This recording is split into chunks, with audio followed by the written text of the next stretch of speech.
Salut mon gros, comment ça se passe? Ça fait un petit moment que j'ai ces petites brelles, tu vois, ça fait un petit moment. Et je me suis dit, est-ce que c'est une bonne moto? Est-ce qu'il y a beaucoup d'inconvénients? Est-ce qu'elle est fiable, etc. Parce que c'est une moto qu'on retrouve partout, donc forcément beaucoup de gens doivent se dire, tiens, c'est une moto exceptionnelle, je vais faire demi-tour au rond-point. Alors oui, elle a des points positifs, ça c'est indéniable, mais elle a aussi des points négatifs. Il n'y a pas beaucoup de personnes qui reviennent dessus parce que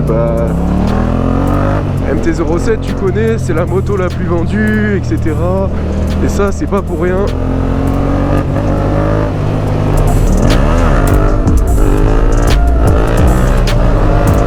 Donc on va rouler un peu, je vais un peu vous expliquer mon ressenti depuis que je l'ai, parce que ça fait quand même peut-être pas beaucoup de temps aux yeux de certains que je l'ai, mais moi franchement je l'ai roulé pratiquement tous les jours, si ce n'est tous les jours. J'ai eu mes galères, etc. Donc je pense que je suis bien placé pour faire ce jugement. Là je vais faire demi-tour, je sais pas du tout où je vais, je connais pas du tout là où je vais, j'aimerais bien des petites routes de campagne posées. Donc on va commencer par les points positifs. Pour commencer, c'est son esthétique, hein. Quand tu vois la gueule de la moto, voilà, tu sais tout de suite à quoi t'attendre, hein. Elle a une gueule mon frérot, bam, voilà la gueule de la brelle, tu vois. Ah, elle est quand même magnifique, un gros cul quand même, hein. Elle a un bon boule. Ensuite, un autre très gros point positif, je trouve, c'est quand même le bruit. Le bruit est juste incroyable. Je sais pas mettre mes clignots, allô resto. Ah, écoute-moi ce bruit. Salut mon frérot. Ouais, il est quand même insane, hein. Hop, t'arrives, fin de virage. Ah, tu vois, c'est un délire, c'est un délire. Et c'est là qu'on va en venir au comportement du moteur. Voilà, le comportement du moteur, c'est un comportement qui est extrêmement joueur. Tu t'ennuies pas, hein, même en A2, il y en a largement assez dessous, tu vois. C'est un moteur qui est à la fois doux et à la fois énervé. Il faut pas le mettre entre les mains des moins avertis, tu vois. Il peut être extrêmement violent pour ceux qui ne connaissent pas la moto. C'est que la moto met des vrais coups de cul. Elle déleste énormément de l'avant. Voilà, c'est une moto qui cherche qu'à lever, hein, ça ne cherche qu'à ça. Déjà quand tu es en A2, bah mon ref, tu mets la poignée un peu trop ouverte, tu sens les suspensions avant qui commencent à décoller du sol. Quand tu passes ton rapport un peu trop vite, etc., la moto va lever, tu vas faire un mini guidonnage comme ça, bref.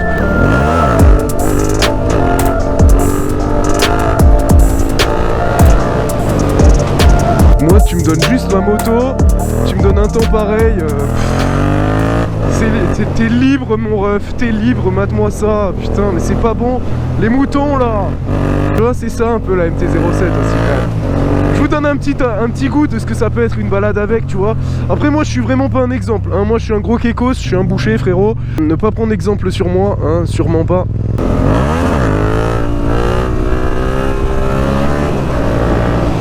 Un autre point positif de la moto, c'est son poids. Cette moto, c'est un putain de vélo. Regarde, t'es là, c'est hyper stable, ça bouge pas. Le truc, tu l'emmènes où tu veux. Enfin, c'est n'importe quoi. T'es presque choqué. À l'arrêt, tu la déplaces comme tu veux. Pour les femmes, tu vois, ça me paraît être un bon compromis. Hein, franchement, elle te met à l'aise tout de suite. T'es bien sur la moto. Alors vous allez peut-être me prendre pour un bâtard, même si c'est ma moto, ben, je vais peut-être un peu la détruire, hein. Là on est au positif, hein. Ne croyez pas que tout est rose avec cette moto. J'ai quand même pas mal de choses à dire dessus. C'est où qu'on va là?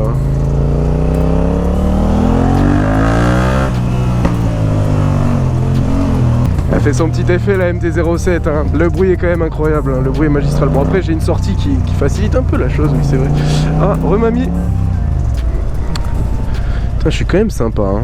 Ouais, point positif, hein, que je voulais donner. Le plus gros, celui qui m'a fait choisir cette moto. Il est là le point positif.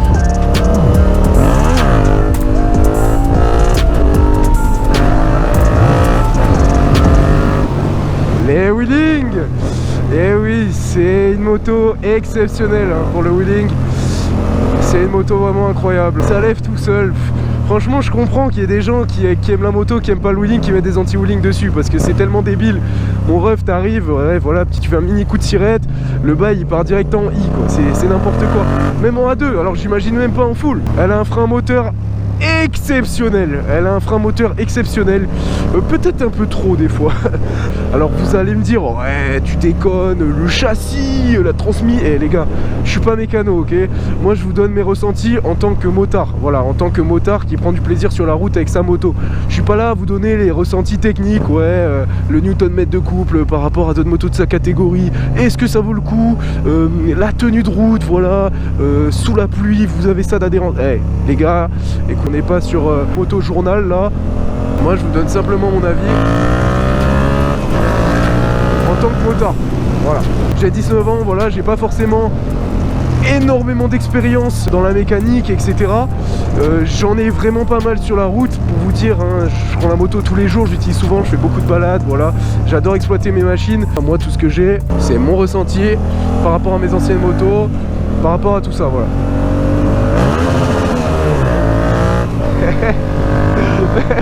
Voilà. Donc maintenant les frérots, on va passer au point négatif, hein. Bah ouais, malheureusement ces derniers vont être vraiment plus techniques quand même, hein. Ce sera des points qui seront plus techniques parce que bah, le négatif, je peux pas vous dire ouais cette moto elle pue la merde, elle se lève pas, c'est de la merde, le bruit est nul. Non, on peut pas juger une moto à ça. Tout dépendra de vos propres critères, hein. Par exemple pour moi une bonne moto c'est une moto sur laquelle bah, c'est pour moi, une bonne moto, c'est un super moto. Voilà, il n'y a pas de question. Donc, vous voyez, c'est des critères complètement cons. Mais c'est ça le monde de la moto. Il y en a, ils peuvent pas se voir une autre moto qu'une Harley. Il y en a, ils peuvent pas se voir une autre moto qu'un Power Cruiser, etc. C'est comme ça, c'est la moto. En train de crever le frérot. Ça va être des points beaucoup plus importants, hein, peut-être que j'ai fait un peu le kéké, etc.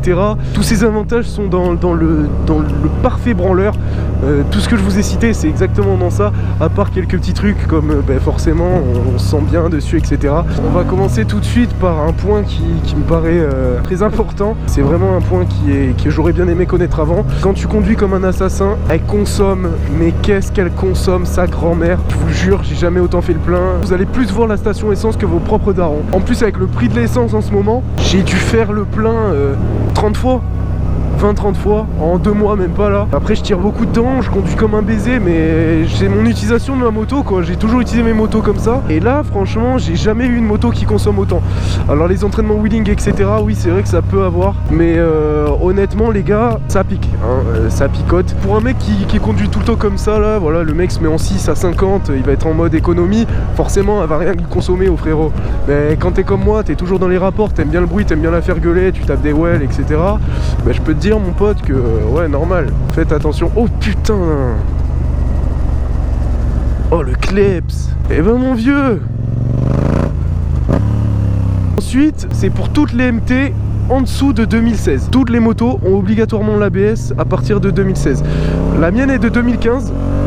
Cette moto sans ABS, c'est une arme de criminel. Sous la pluie, c'est chaud sa mère. Avec ce frein de moteur de baiser dont je vous ai parlé d'avant, qui est un bon point, hein, mais qui est également un putain de traître sans ABS. La roue se bloque d'une facilité, c'est débile. Si vous êtes un boucher, vous en battez les couilles parce que pour les wheeling et tout le reste, c'est excellent. Moi, je sais que je peux pas me voir une moto avec de l'ABS, hein, je déteste ça. Mais je sais que pour certaines personnes, c'est un énorme bon point. Hein. Là, je pense notamment aux débutants. Mon ref, tu te prends ça en première moto, tu sais pas encore trop jauger le frein, etc. T'arrives dans un virage un peu trop serré, le mec se flambe. Il plie la tente direct. Regardez. Là voilà, bah là j'ai bloqué la roue, j'ai à peine freiné gros, c'est n'importe quoi. Tu commences à sentir ton cul qui fait des zigzags, tu fais oula qu'est-ce qui se passe, j'ai pas ramassé le savon.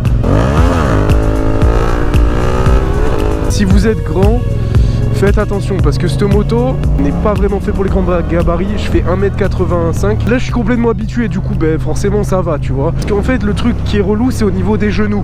T'as les genoux plutôt pliés quand t'as des grandes jambes surtout. Donc voilà, il faut faire un peu attention.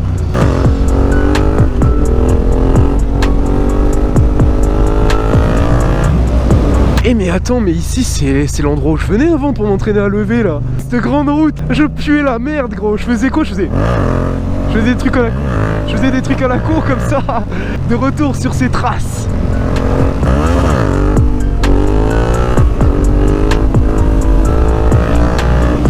Alors, est-ce que cette moto est faite, oui ou non, pour le duo?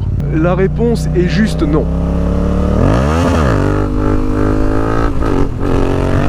j'en ai fait avec ma copine. Avant j'avais une autre moto, voilà, c'était incroyable, hein. Et quand elle est montée sur celle-ci, on a roulé 20 minutes et après elle m'a dit on fait une pause, s'il te plaît, j'ai trop mal au dos. La selle arrière, mon ref, c'est un petit lu.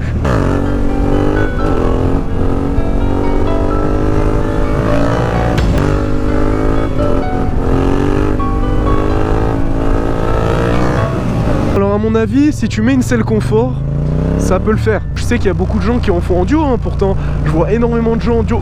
Bâtard! Oh le bâtard! C'est à voir, hein, c'est à voir. Mais déjà, la MT avec les poignées passagers, comment aller chum, quand tu les enlèves, t'as une nouvelle moto, quoi. Oh les graviers, mon copain! Je vais me satelliser là. Tu mets un coup de frein avant. Eh ben, j'espère que t'as pris ton appareil photo macro parce que tu vas pouvoir aller photographier les fourmis là. Allez, je me casse de là. Putain, mais c'était... Oh, gros!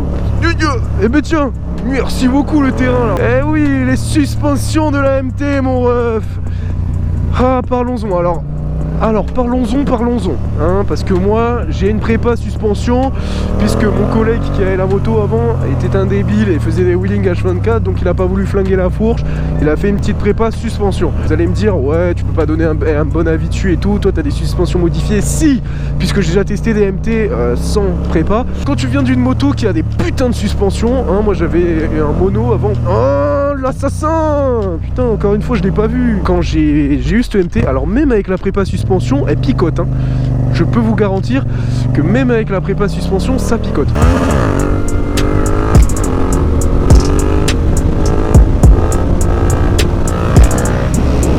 Franchement, si tu veux faire qu'un avec ta moto, prends une MT-07. Parce qu'elle va autant ressentir la route que toi. Dès qu'il y a une petite abrasion sur la route, une petite merde, je te jure, même s'il y a un putain de lézard qui a chié sa magnifique merde toute fraîche, tu vas rouler dessus, tu vas le sentir. Gros, t'es là, bam bam bam bam bam, H24, tu sens les suspensions qui tapent. En plus, la moto qui se déleste H24, bref, c'est un vrai trampoline la roue avant en fait.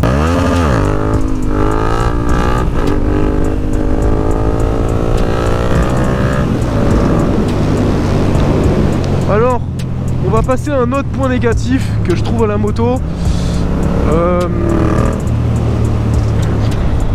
ben, je vais devoir m'arrêter parce que je m'en souviens plus. Oh, ça pue la merde! Oh là là! Oh mon gars, il doit y avoir une usine de papeterie ou un bail à côté là. Oh, ça pue la mort! Oh là là! Le compteur est génial. La barre d'essence, c'est de la merde. En fait, quand tu la démarres, c'est le loto. Ouais, il va t'afficher un nombre de barres entre 1 et 6 complètement aléatoire. Tu roules comme ça, t'es pépère, t'as 6 barres. Tu l'éteins, tu la remets, t'as 3 barres. Tu l'éteins, tu la remets, t'en as 5. Bref, c'est la loterie. Tu pars de chez toi, t'es heureux, t'as 4 barres, tu vas faire ta barode. Tu roules 2 km, il t'affiche une barre, tu tires la gueule, hein, je peux te le dire. Après, c'est normal que ça change si tu fais des wheelings, etc. Parce que quand tu lèves, forcément, ton essence, elle saute un peu. Alors je me suis arrêté 2 minutes pour parler d'un sujet concernant la MT, qui est un sujet, je pense, très sensible. Ça va être mon avis personnel en tant que jeune conducteur qui n'a pas forcément des moyens énormes. Si tu es limité financièrement, que tu as taffé énormément et que tu claques tout l'argent que tu as taffé dans cette moto, tu vas avoir beaucoup de mal. C'est-à-dire que c'est une moto, déjà, l'essence, quand tu vois combien de plein j'ai dû faire, genre j'ai lâché en 2 mois facile 300 balles de plein. Donc déjà, tu vas payer ta moto aux alentours de 5-6 000 euros, ok? C'est sûr que c'est pas un truc qui est donné à tout le monde. 5-6 000 euros en hors de marche, la moto, tu la trouves à 30 000 voire moins. Après 5 000 euros, c'est sûr que tu la trouves à moins. Ne claque pas, s'il te plaît, tout l'argent que tu as économisé dans ça, parce que ce que tu vas te manger après, mon ref, si t'es quelqu'un qui honnêtement roule comme un porc, voilà, tu te fais plaisir, tu roules comme moi par exemple, tu vois, tu te prends des grosses lignes comme ça, tu tapes tes meilleurs wells, tes axels, bref, tu la déboîtes, franchement prévois. Un dernier point que j'aimerais aborder, j'ai vu que ça revenait beaucoup sur YouTube et je trouve ça complètement débile en fait, genre, c'est la question de l'originalité. Arrêtez le mytho, on la croise pas à tous les coins de rue, hein. Franchement, je croise beaucoup plus de Phaser, de Honda 500X ou 500 CB, et franchement, qu'est-ce qu'on s'en bat les couilles? Franchement, est-ce que tu t'es posé la question d'une seule seconde de qui c'est qui va conduire ta moto? C'est toi? où c'est tous les gens qui te regardent. Tu conduis pour toi ou tu conduis pour les autres? C'est toi qui as le cul sur la moto, c'est toi qui vas à la station essence, c'est toi qui as les bonnes sensations quand tu lèves, quand tu tapes des pointes, c'est toi qui te passes de bons moments à écouter ce bruit, à te déplacer avec, à kiffer le moteur, etc. On s'en cogne que ce soit original, ok? C'est ta moto, tu la kiffes pour ces raisons. Si c'est la moto de tes rêves mais que tu la prends pas parce que t'as peur de pas être original, mais t'es juste un abruti fini, c'est pas possible, on s'en tape. Moi par exemple, on me l'a dit plein de fois avant que je l'achète, maintenant que je l'ai, tout le monde est hyper content pour moi et personne dit t'es pas original, etc. Et puis moi quand je suis dessus, rien ne me fait plus plaisir que de la conduire que tout le reste en fait. Tu peux avoir la MT-07 qui est la moto la plus originale du monde, ok? Je vais vous mettre des petites décos là que je connais de mecs qui ont perso leur MT mais d'une manière incroyable. Il y a un mec, il a fait un kit déco Superman, il y a un kit déco Carnage qui est juste incroyable aussi. J'en connais une aussi, elle est insane, c'est une MT-07 Captain America Iron Man, c'est Avengers. Elle est juste trop belle. Genre je sais pas si vous connaissez Popoz, sa MT-07 Vitality, elle est juste trop belle. Voilà, c'est comme le mec qui a fait la prépa avec la MT-07 Super Motard, elle est juste incroyable, hein, on va pas se mentir. Je veux cette moto, je la veux clairement. Donc voilà les gars, vous vous tracassez pas avec cette... Putain, je bouge partout, vous devez avoir mal à la tête, mais moi j'ai mal au bras. Ok? Prenez la moto qui vous fait plaisir, celle qui vous fait vibrer, celle où vous vous sentez bien à son guidon, c'est le plus important. J'ai fait partie de ces gens-là qui disaient... Oui, c'est une moto pas originale, c'est une moto de merde, c'est un bateau, etc. Non, c'est faux les mecs, c'est faux. Et vous savez pourquoi c'est faux? Parce que regardez, maintenant quand je la vois là, ma moto, eh ben j'en suis fier. Donc on reviendra dans une autre vidéo parce que oui, je l'ai mise en vente, etc. C'est un autre sujet, c'est très personnel. Vous verrez, c'est très intéressant aussi comme point de vue que j'ai à vous donner là-dessus.